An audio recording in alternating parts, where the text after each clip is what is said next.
Hi guys, for this week's art project, we are going to be creating an artwork in the style of op art. Op art stands for optical, which is kind of the idea of optical illusions. The op art movement was in the 1960s, and it has work that looks kind of like this, where it looks like the image is sort of coming in and out and coming closer and farther away. I'm going to show you guys how to make something that looks just like this one.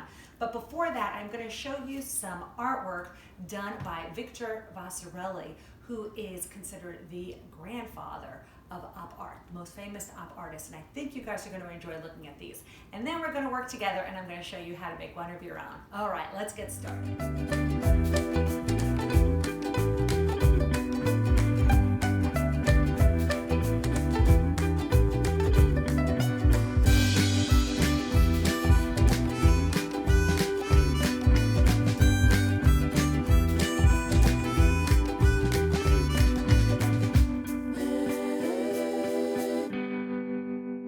So you guys just got to see some artwork by Victor Vasarely, who was a Hungarian-French artist, and he's known as the grandfather and leader of the op art movement.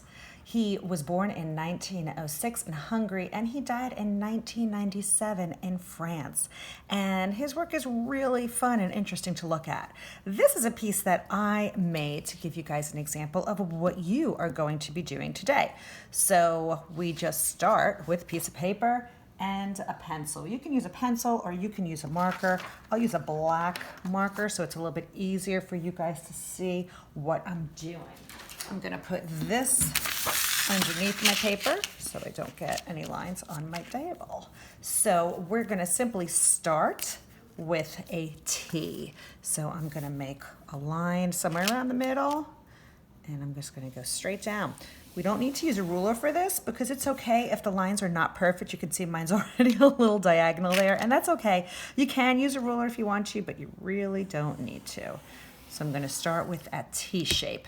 Now I'm going to go in and I am going to add an X right across that T. We want to try and keep the center, that point over there. So I'm going to start in the corner, and I am going to aim for that point right in the middle and go down to that other corner.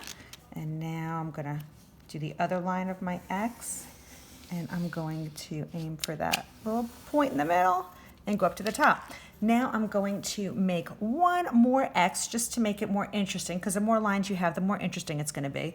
So to help myself out, I'm going to make a little dot there and there and there and there, and I'm going to use those to connect to make my X. If you need to stop and pause to go back and look at what I just did, then you guys do that. So I'm going to start at that point. I'm going to aim for that center, and I'm going to go down to that other point.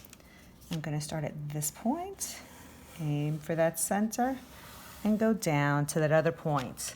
So I've got my line set. Now I'm going to go in and I am going to make a series of curved lines. Think of a rainbow. I'm going to pick one section to start with first, just to sort of show you. So it's going to be a curved line, and I'm going to go all the way up this row over here. This is going to be the place to set the lines for where I'm going to go around the rest of my image now. So I'm going to go above that a little bit, and I'm going to do another rainbow line. And I'm just going to do rainbow lines that go all the way to the top of the paper. If I go off the paper, that's okay. And I'll do one more over there. Now I'm going to start back at this first one in the middle here, and I'm going to continue it so it goes all the way around to the inside of the paper. And I'm going to make a rainbow line from each point to the next point. That sounds a little confusing, so maybe watching what I do will be a better way to show you. So I'm going to start at the end of that rainbow, and I'm going to make a rainbow. I'm going to make a rainbow. Rainbow, rainbow. See, I'm going around the whole design. Okay, so it's not totally even, and that's okay because op art is just a trick of the eye, that optical illusion. Now I'm going to go back up to the top here and I'm going to do the same thing. I'm going to do rainbow lines that go all the way around and connect. Rainbow lines that go all the way around and connect.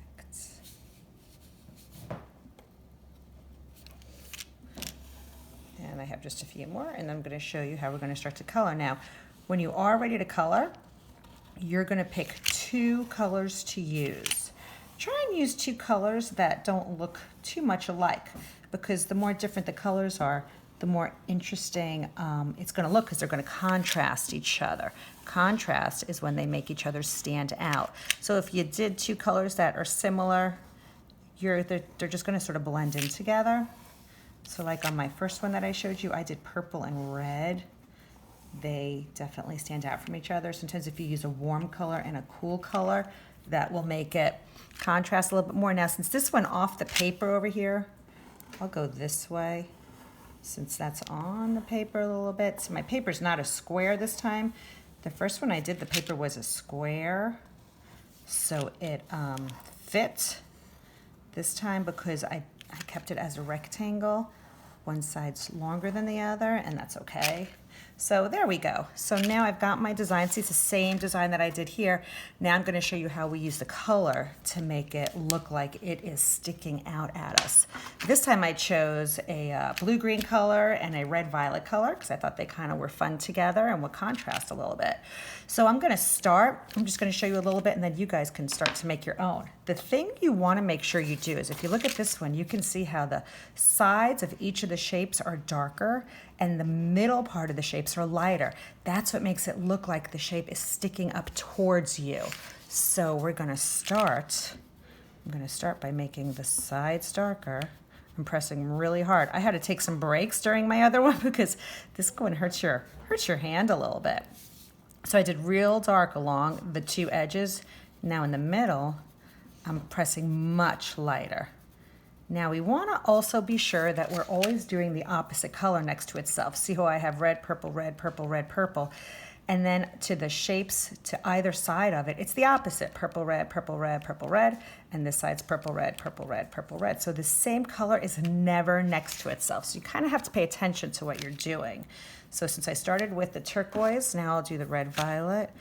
And again, I'm going to press really hard on the side. Also, you really need to use something like crayons or oil pastels or colored pencils. You can't really use markers for this because you can't really get the dark and light with markers. So I did real dark on the outer sides, and now I'm going to go on the middle part. I'm going to do it lighter. Okay, and since that one is the red violet, you can kind of make it so it blends a little bit, so it's not super dark and super light, but have some of that middle value. Now I'm going to go back to my turquoise. I'm going to do real dark on that side, real dark on that side, and light in the middle. Now I would continue that and continue that all the way up to the top, and then I want to make sure to the 2 sides, like I said, that I'm doing the opposite. Now the shape is so little, so I'm just going to have a little bit of color really in there. And then I'm going to do the turquoise, blue-green, and that's just a little one too, so it just has a little bit of shapes.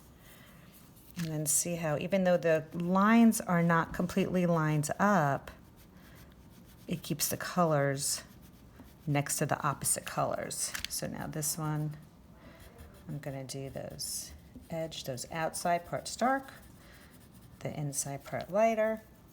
And you can see how it's starting to get that optical illusion.